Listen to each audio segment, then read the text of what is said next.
And what about Jake Paul? Is he good for the sport of boxing?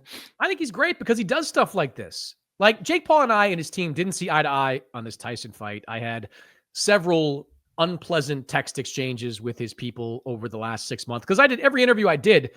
I said the same thing. Like, don't think this is going to be a good fight. Stop Yeah. buying into this Mike Tyson hype.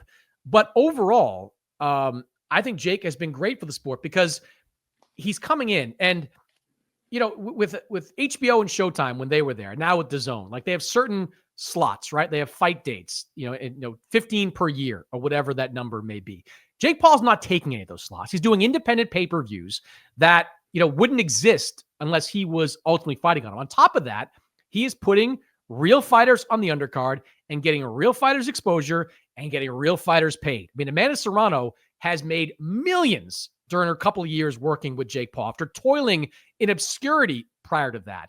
On a lesser degree, Montana Love is someone that got a big contract because of Jake Paul. Shadesha Green is a women's fighter getting opportunities because of Jake Paul. Jake Paul right now is propping up women's boxing, which I think is a net positive overall for the sport. So I don't think Jake Paul is going to be a world champion. I don't think he's going to increase his abilities beyond kind of what they already are. His best course for the next 12 months is probably to fight KSI, the YouTuber out in the UK, and then maybe Tommy Fury, another fight with him, who handed Jake his only loss. These aren't real fights necessarily, but whenever he fights, real fighters going to be on the card. Real fighters going to get paid. Real fighters going to get exposure. And if you're a boxing fan and can't see that, well, then I think you're not able to see the forest through the trees.